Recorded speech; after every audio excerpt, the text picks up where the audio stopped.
first started looking for ways to cultivate how I think, feel, and behave when I was a teenager, I looked a lot to drugs and alcohol at first, and that helped a little bit at first, and then it just seemed to cause more problems. In my 20s, I eventually made my way to a Chinese discipline. It was a temple that recognized Buddhism, Confucianism, and Taoism as complementary paths. And there I learned a lot, working with my own health, a lot of physical movements that are similar to yoga, a lot of meditation practices, and our teacher was really good at getting us to work with other people, to work with the elderly, to work with people who were, quite challenged. I did a lot of work with people with MS, Parkinson's, AIDS, stroke recovery, people who had severe car accidents, things like that. That was in Toronto. That was with an organization called the Feng Loi Guk and the Taoist Tai Chi Society. And as I carried on, at one point I was studying at University of Toronto. I was studying human physiology. I was fascinated by how many principles were common to the Chinese model of health and to the physiological study of the human body. Eventually, I had a lot of other experiences, and I found that neuroscience, endocrinology, which is the study of your hormones, and the immune system, were the disciplines in science that I found the most fascinating, because I kept finding parallel themes and notions and principles to the more esoteric traditions. And in the last few years, I've been very busy with a sweat lodge north of Moncton, where Nick was talking about, and I continue to learn and practice from the First Nation wisdom tradition. So I guess one thing that I'd like to point out is, let's face it, whether we're trying to cultivate our cognitive health, our better memory, quicker thought processes, better attention, clearer ways of thinking, or we're trying to deal with our emotional side, we're trying to be more happy, more joyful, more grateful, we're trying to feel more respectful with us towards ourselves or others, sincerity. There's so many things that most of us want to cultivate. I mean, when it comes to anger, when it comes to beating ourselves up, when it comes to ways of thinking that seem to hurt, either in the short term or the long term, most of us are pretty good at that stuff. And by the time we're interested in a talk like mine, or we're reading self-help books, or we're going to yoga class, or we're talking to our priest, we've had our dose of suffering. So I found that when it comes to putting things to practice, there's some things that I think we all need to remind ourselves of. And I don't really think that I'm here to tell you anything you don't already know. But I think that we need to remind ourselves that if we don't set some time aside in our week to consciously practice, I don't think we're going to get anywhere. We can learn things on the fly. We can learn things sort of without intentionally trying to learn them. But sooner or later, if we want to actually take the ball in our, if we want to really take charge of our learning, we need to set some time aside. And that's where I think a lot of us get tripped up, because my experience dealing with clients, I work as a coach and a counselor. People tend to set the bar really high. They tend to have these really high expectations. And, if they're not going to the gym for 2 hours, like a lot of people feel they have to get in shape before they can go to the gym, which is, as they say it, they realize it sounds kind of silly, but how many people have had similar thoughts? You got to get in shape before you join, a recreational league of some sort, or get in shape before you go to a gym. And if you're not going to the gym for an hour or two a week, or an hour or two each time you go, it's not worth it. So, we wake up in the morning, within no time at all, a lot of us are on our cell phone or the computer, or we're drinking coffee, or we're kind of going from sleep right fast into our day. And off we go, dealing with our day as best we can, our aches and pains, our emotional challenges. Eventually we get home, we're pretty worn out. We watch some TV, maybe listen to some music. Some of us might do something healthier, like go for a walk or talk to some friends and have some meaningful time with friends. But distractive types of ways of passing our time, like television or watching videos, pretty common. Even hanging out with people could either be meaningful, or maybe it's more of a spectrum. It can be more toward the meaningful side of things, where we're really opening up and speaking from our heart, or it can be more towards the kind of meaningless, where we're just kind of distracting ourselves and just trying to get away from ourselves. So that's what I found is that, when it comes to practices, we need to kind of look at our week, look at our responsibilities and commitments, and start to see, well, how much time do we have? And if we only have 5 minutes a day to do some meditation, or 5 minutes a day to do some relaxation, 5 minutes a day to spend a bit of time with yourself, with your thoughts and feelings, to be more aware of, what's going on with you, that's not to be negated. The research shows very clearly that 5 minutes a day, that something as simple as just following your breath, actually leads, if over a 6-month period, it leads to measurable changes in your brain structure. It leads to changes in your blood flow. So, looking at your commitments and responsibilities, getting honest about how much time you have in the week, and then starting to work with that time, recognizing that as small as it is, it means something. It means something to get up from your computer and stretch your legs in your room, even for just 1 minute. It means something to look out the window, even for 30 seconds. This stuff really does have an effect on you. To get out of your house and go for a walk around the block, it might not be as fantastic as being in the mountains or in Fundy National Park, but it's better than just continually being in those four walls and not giving your body some mobility and giving your visuals, your vision more of a like opening things up. So looking at the time that you have in the week and starting to do something is important. But of course, before we do anything, we have to start to get clear about what we're going to do. So before we can even get into practices that are going to be effective, we have to get more clear about what it is we want to cultivate. If we want to learn to play a musical instrument, or if we want to improve the way we're playing a musical instrument, well, we may want to get some guidance through YouTube or a live teacher or books. Another principle besides looking at how much time you have in the week and getting clear about what you want to practice, what you want to cultivate, the other thing is guidance. And right next to guidance, I'd add support. I don't know how much of this is going to stick with you guys, but these are principles that I feel really matter. You got to get clear. How do you get clear? Well, you can journal. You can talk to people. Really open up from your heart. You can open up about the fact that you don't even know where to start. And I know so far I'm still keeping things kind of vague, but in a few seconds I'll get into some more specific examples. So getting clear about how much time you have in the week to actually work on something, getting clear about what you actually want to work on, and seeking out the guidance and the support. Sometimes we talk to people, we don't want their advice, we just want someone to listen to us so that we can kind of get more clear by speaking about what's going on in our lives.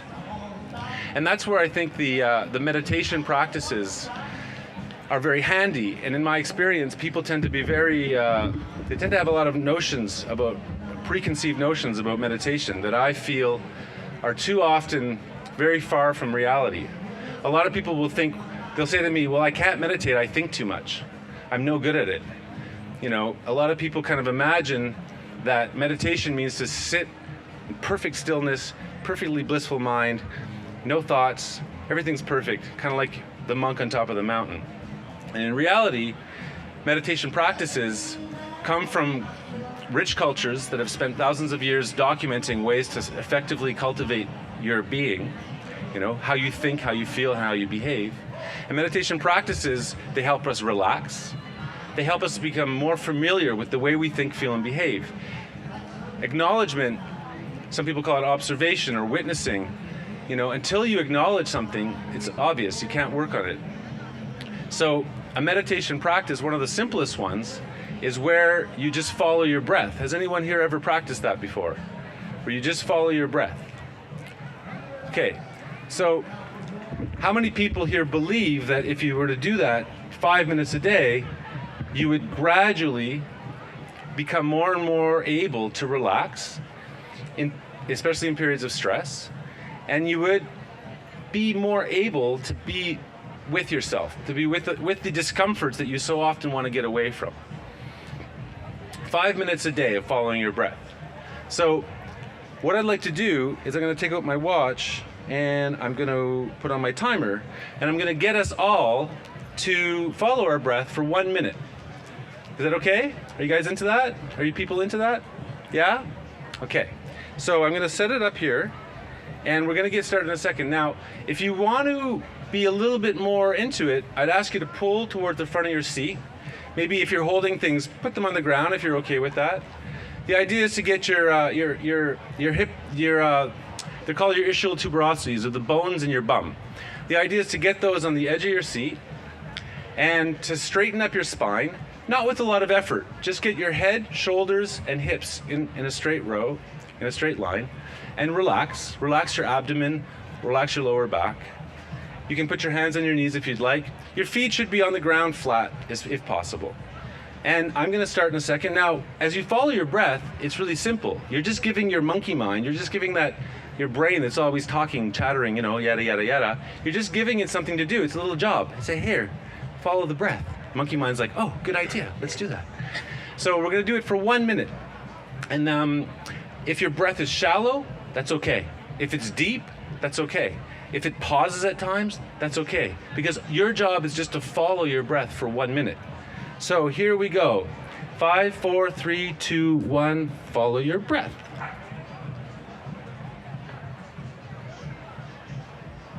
Keep following your breath. If your mind wanders, it's okay. Just bring it back to your breath. It doesn't matter if it goes through your nose. It doesn't matter if it goes through your mouth. There's breath coming in. And when it's coming in, you're aware that it's coming in. And when it's going out, you're aware that it's coming out. And if there's other things happening in the background, you just ignore it. And 5, 4, 3, 2, 1. You can keep following your breath if you'd like, and pay a little attention to things I'm going to say. So that's one of the simplest breath exercises that's taught by many, many, many wisdom traditions. Did anyone notice any changes, even if they're super, super, super minute, after doing it for 1 minute? Anybody at all? No? No changes at all? Pardon me? More relaxed? Okay. Because, who here would like to be more present with whatever they happen to be engaged in at any time in the day? Who would like that? Yeah? To be more present, to be more aware, to be more involved with what's happening, to be less distracted by, when you're with your lover, when you're with your child, when you're with your grandchild, when you're at work, when you're doing something. Who would like to be more present with what they're doing when they're doing it? No? Nobody here wants to be more present? Yeah? So, in the wisdom traditions, following your breath, it's a basic teaching. It doesn't guarantee that if you do it for 1 minute, you're going to all of a sudden, boom, be like super, super, super aware and super, super mindful and present with everything you do. But it's a practice. You can do it for 1 minute. You can do it while you're waiting in traffic. When your mind starts to get really frustrated, when someone's, you're in a situation that's uncomfortable, whether it's with other people, whether you're alone, and you want to reach for the ice cream, or you want to go get the junk food, or you want to smoke, or you want to drink, or you want to watch something to distract yourself. Any of the behaviors that you've kind of realized really, they give you some short-term relief, but they kind of lead to long-term problems. So following your breath is a way, even if you just do it for a minute or 5 minutes, even if afterwards you're going to have that cigarette or you're going to go and engage in whatever behavior you're trying to change, at least you worked on it a little bit.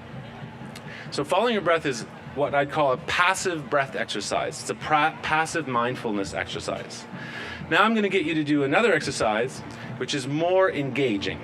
And it comes from, in a little while, Nick's going to pass out some cards and pens. And I'm going to give you some names of people that I'm hoping you'll look up on YouTube, because I find them to be very inspiring, not just with their wisdom, but also with their very simple teachings that are very easy to practice. So the next exercise I'm going to get you to do is a more active form of breathing. And it's something that I learned from a man named Wim Hof, who's from Holland. And Wim Hof, for the last 25 years, he's been kind of blowing people's minds and scientists, because he can do things like he can be in ice, he can cake himself in ice, and he can stay there for 2 hours. He can swim under Arctic water for he has the world record, 50 meters. He's done a marathon in minus 18 degrees Celsius wearing nothing but his shorts and rubber sandals. And he has this amazing ability to influence the way his body is dealing with conditions. He ran a marathon in the African desert, 45 degrees Celsius, lost 5.1 liters of water during the marathon, and was fine. So he's this amazing example of someone. He also took part in a study where they injected him with a pathogen that normally makes you very sick, and with him he didn't get sick at all. So his immune system, his ability to influence his body's reaction to conditions, whether it's stressful conditions with people, stressful conditions that he's dealing with on his own, or things like the cold, he's quite good at it. And he teaches this very simple breathing exercise, which he actually learned from the cold. So again, maybe get into a nice alert position of seating. And anyone here a little shy? Anyone here a little shy? I'm a little shy, even though people don't believe that. So this is also an opportunity to kind of get outside of ourselves and be a little silly. So this is an oxygenizing exercise. And what we're going to do is we're going to take in as much air as we can through either our nose or our mouth on the inhale. And then on the exhale, we're just going to let whatever comes out. And we're going to go back to inhaling, and I'm going to time it. It's not going to be for too long. We're going to do it for about 50 seconds. And we're going to breathe in deeply and let whatever comes out. So what we're doing is we're filling ourselves with oxygen, letting the CO2 come out, oxygen, and we're oxygenizing our blood and our muscles and our body. You might feel a little lightheaded, but you're not going to faint. You're not going to. It's okay. That's natural. So, are we ready? I'll give you an example of what it looks like. I'll do 5 breaths, and then you can start joining in with me. It doesn't matter if you breathe through your nose or your mouth. It's good if it goes into your abdomen and lower back, and then into your chest and into your shoulders, but it doesn't really matter. Just breathe like you're sprinting, like someone's chasing you for your life, and you are breathing. You're oxygenizing yourself. So here we go. I'm just going to reset this. And so I'm going to do 5 breaths.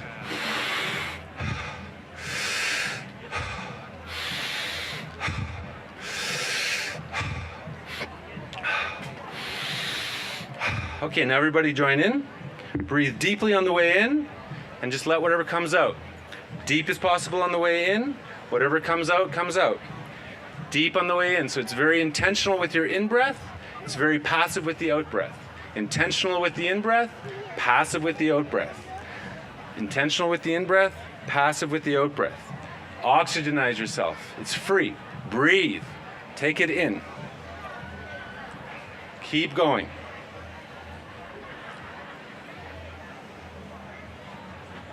Keep going. Let yourself tingle. Let yourself feel more alive. Get right into it.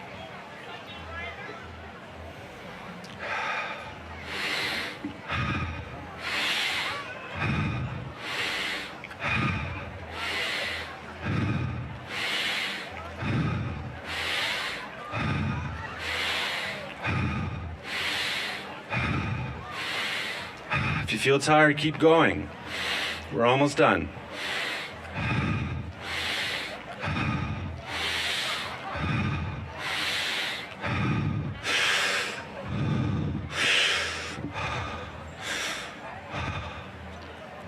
Okay, let's stop.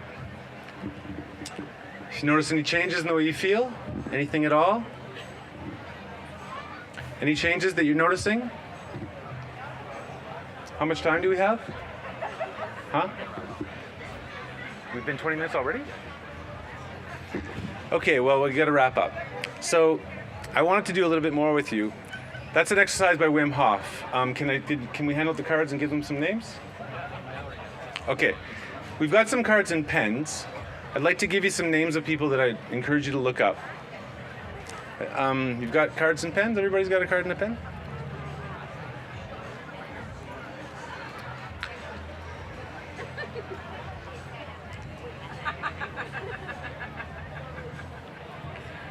So the first name I'd like you to copy down is, her name is Kelly McGonigal, Kelley, M-C-G, big G, O-N-I-G-A-L-L. Kelly McGonigal is a Stanford University professor who wrote a book called The Willpower Instinct. And it gives you all the amazing science about how to cultivate more willpower in a very gradual and effective way, so that you can start to actually make the changes you want to make in your life. She's also phenomenal because she points out that when you're struggling with willpower, when you're engaging in the behaviors that you're trying to change, the last thing you should be doing is getting guilty about it and beating yourself up. That probably will happen because you've probably been doing that for years. But what you want to consciously do is you want to try and be mindful of what's happening and gentle on yourself. Because the way our bodies work is that the more stressed you get, the harder it is for your prefrontal cortex to work. And your prefrontal cortex, when it's really working well, it has lots of blood and it's really balanced, that's when you feel really composed and you're not really tempted by things. You're not very prone to impulse or compulsion. You're quite composed, you're quite able to choose. And the lower the blood flow gets to the prefrontal cortex, or if it gets overly active, you start to have trouble with either impulse, compulsion. It usually starts to happen more towards the end of the day. Things like sugar, too much TV, these are things that tend to stress. These are things that tend to reduce blood flow in the prefrontal cortex. So Kelly McGonigal's book, The Willpower Instinct, is definitely something I'd encourage you to look up. A man named Wim Hof, W-I-M, last name H-O-F, is the man who can teach you how to actually start to adapt to things like cold temperatures, warm temperatures, and stress in general through super simple practices. And he's so inspiring because, he does this under scientific observation, and he's the real deal. Another person I'd like you to look up is a man named Thich Nhat Hanh. His name is T-H-I-C-H. T-H-I-C-H. Nhat is N-H-A-T, and his last name is H-A-H-N.